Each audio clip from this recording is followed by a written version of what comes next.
Get my 6. So you can tell back there the sun's going down, and already things are getting creepy.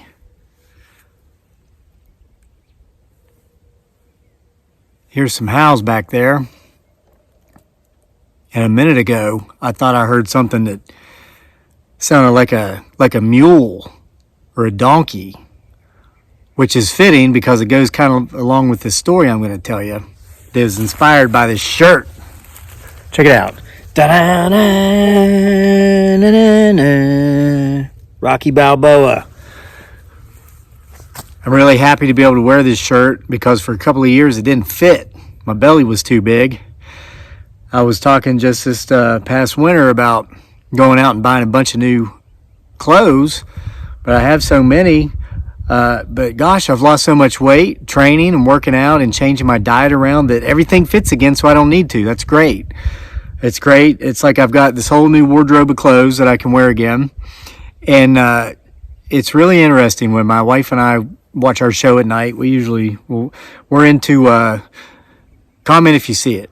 Say that you saw this. We're into Bates Motel now. We're into season 2. It's on Peacock.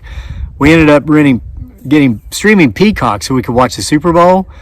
And it's only $5 a month. And I'm not promoting Peacock. This is non-sponsored. This is just our experience. We started looking around, checking out, seeing what kind of shows they were. And we loved that movie Psycho. We watched 1 through 3, part 4, or maybe it's part 5. Whatever the last one is, it's almost impossible to find because of copyright something. So we haven't seen that one yet. But anyway, so we've kept Peacock. It's $5 a month, and so every evening we watch an episode of Bates Motel. We're almost at the end of season 2 now. But here's what's interesting. I really like this. I have a tendency to snack in the evenings, and it's so nice. At this time last year, when I was running into the kitchen while we were watching our show to grab snacks for the show, I would reach for the potato chips or I would reach for the ice cream. Well, now I reach for fruit.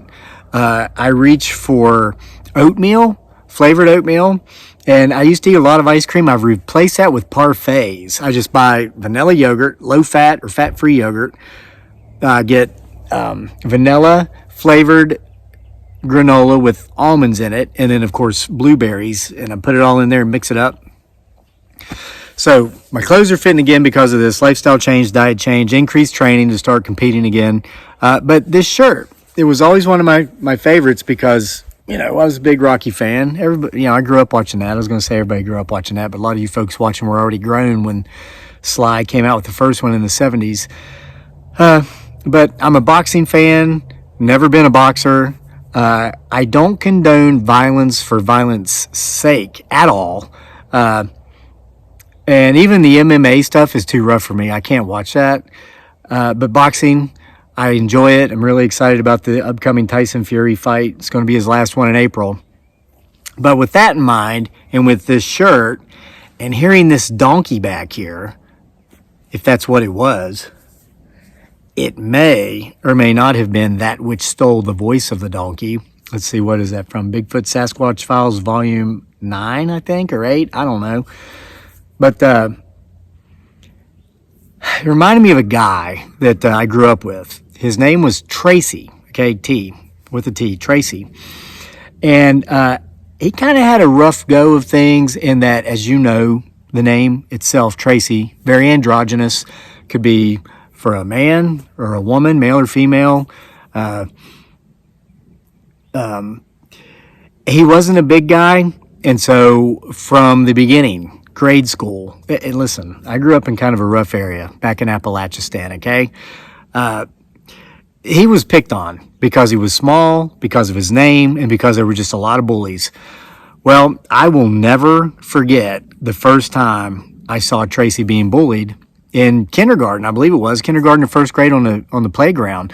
We were out there, and there were some kids from third or fourth grade or whatever. So the big fourth grade bully that, you know, had already beaten up everybody in third grade and fourth grade comes around, and he starts picking on Tracy. Now, when you're in first grade or kindergarten, you're not that big anyway. Well, this guy was even smaller.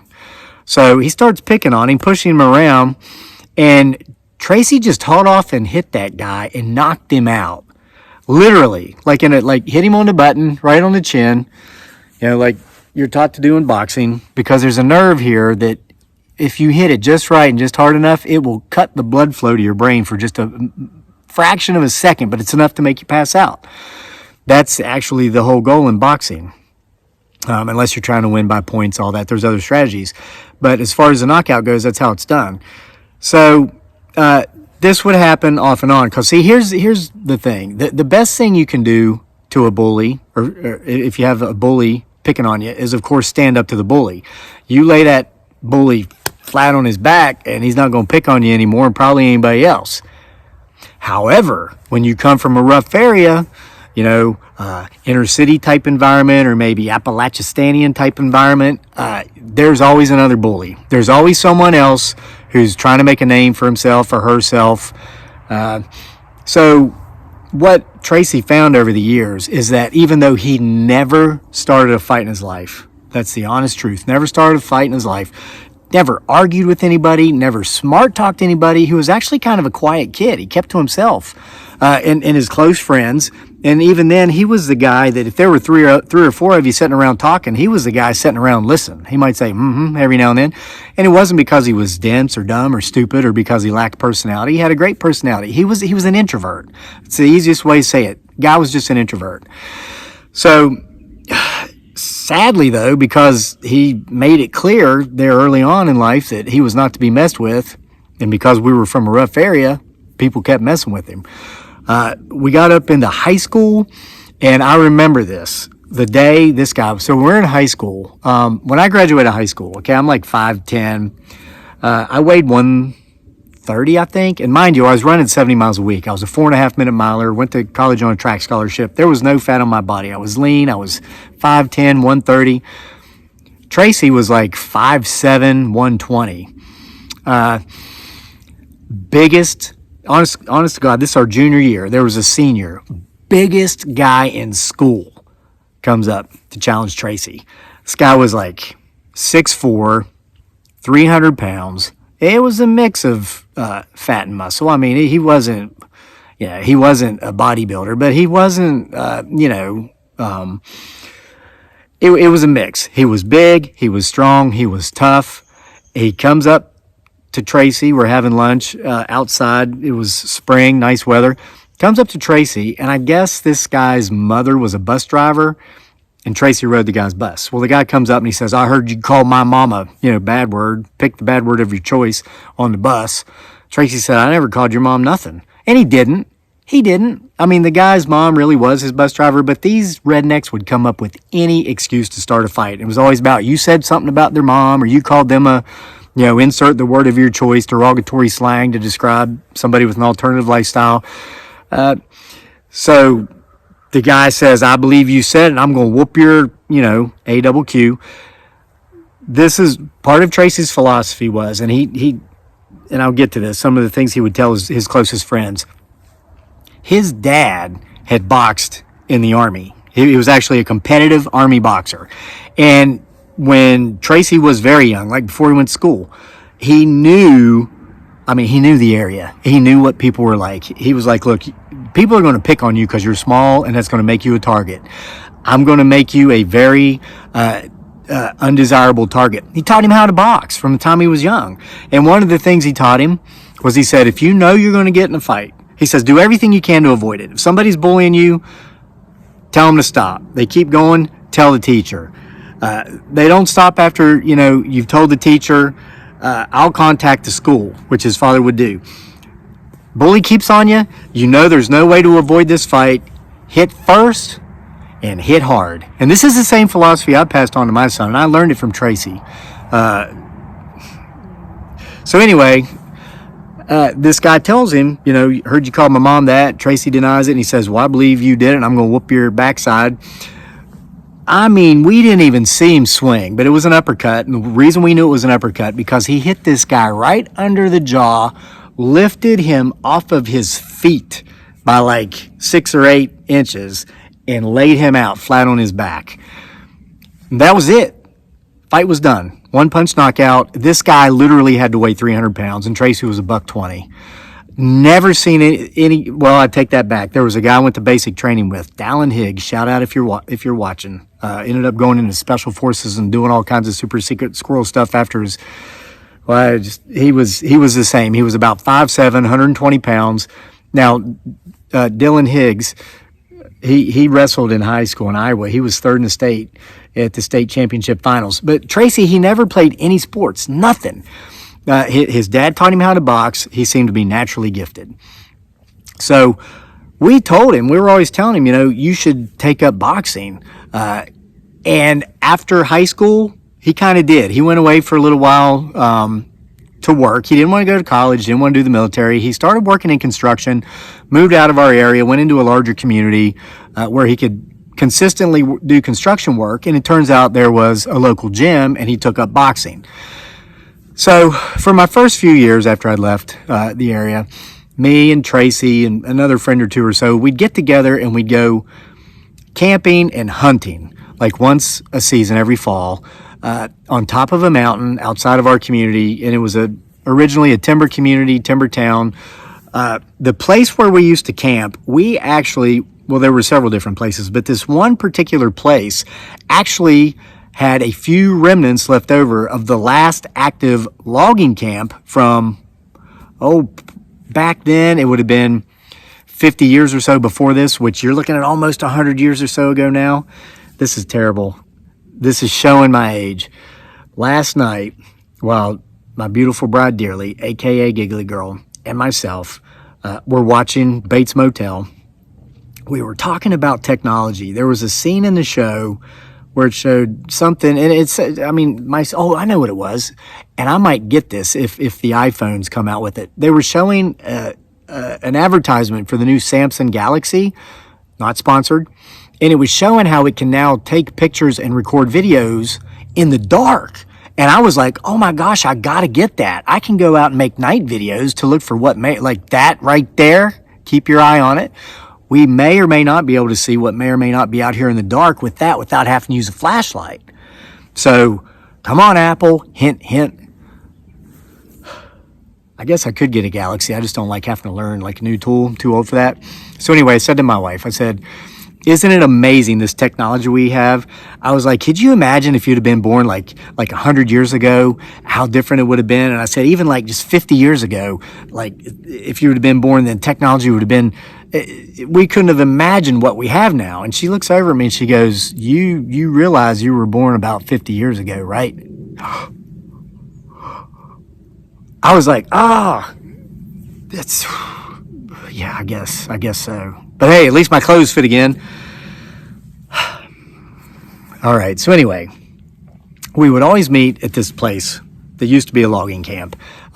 We could stick tents in. The roofs were collapsed, but there was one building that had two solid walls pretty much still standing. We would put our tents on, it was a dirt floor, but it was flat and it was hardened. We'd put our tents in there, and so that would at least block the wind from two sides. And it just so happened those walls still remained where the wind usually came from, so it was perfect. So we'd go up there, and we'd always spend a weekend in late October, sometime in November, before it got too cold. Well, we were up there, I think it's about our third year or so out of high school. Me, Tracy, another guy, and he was telling us about his boxing, about how good he was getting, and he explained to us, we'd never seen Tracy lose a fight. We'd never seen a fight last more than one punch with Tracy, because he knocked everybody out in one punch. Well, he told us, kind of similar to what I read in the autobiography by George Foreman here recently. George Foreman, when he was young and before he got into boxing, he was a bully. Now, he would start the fights. He was the opposite of Tracy. George Foreman was a roughneck before he got into boxing and became disciplined and became goal-oriented and got focused. He changed his ways. Oh, and he stopped drinking, too. He used to get drunk and he'd black out and he'd beat up his buddies. And that's actually the last time he drank. He beat up one of his best friends. And the next day when he found out what he had done, he never drank again. And he was a young man when that happened, just before he got into the boxing professionally.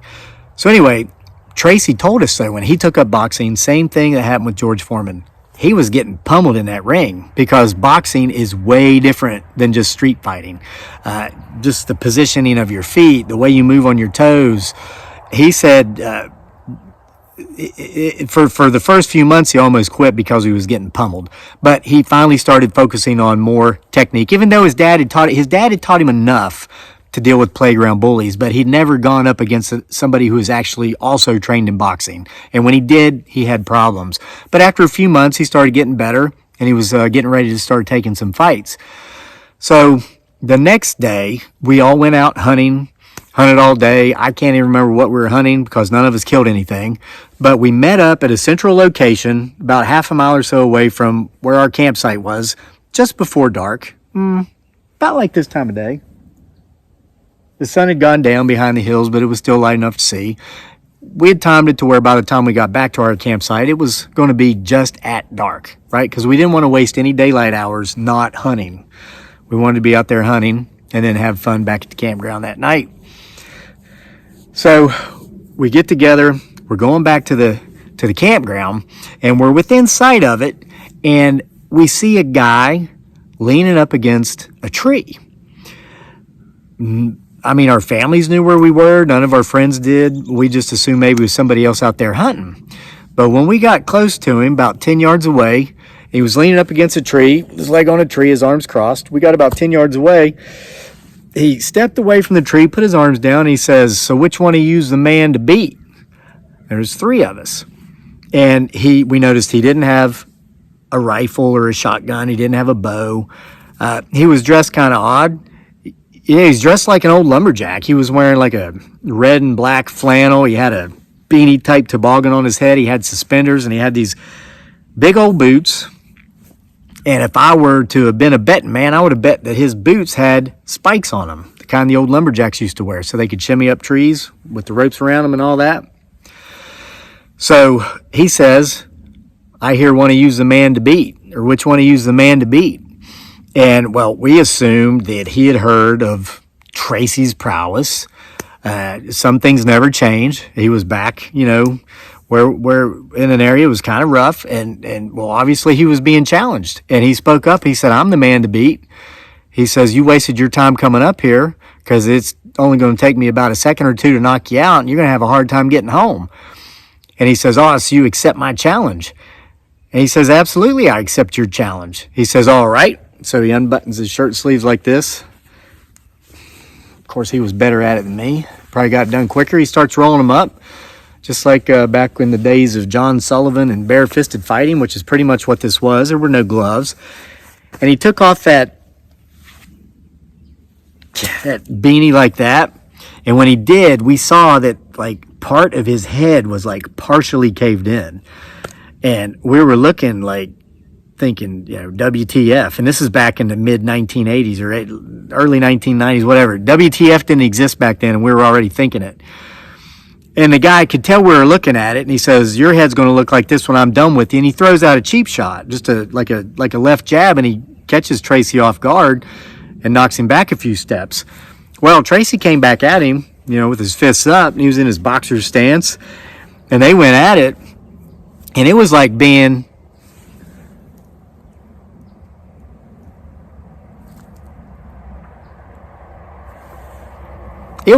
ringside at a professional boxing match. I mean, you could tell Tracy was no longer just the playground backstreet brawler relying on that one-punch knockout. He was throwing combinations, slipping the jab, coming around with trying to get the right hook, the right cross. But this stranger, the guy looked about 30-ish or so, and we were early 20s, a little bit older than us, but he wasn't an old man yet. It's like he could read Tracy's punches. He knew when to slide, he knew when to slip, he knew when to duck. It was an even fight, and it was a defensive fight. Neither guy was really scoring any punches. But Tracy started getting winded because it'd gone on about 4 or 5 minutes, and that doesn't sound like a long time. Now I can go out here and jog for 4 or 5 minutes or even run at a quick pace, and that's not going to win me. But when you're fighting for 4 to 5 minutes, that's a long time. There's a reason they take a 1-minute break after every 3-minute round in boxing. Well, Tracy started sucking for wind, and he started letting his guard down because he was tired. And, man, that guy would light into him with like a 1-2 punch, and Tracy went down.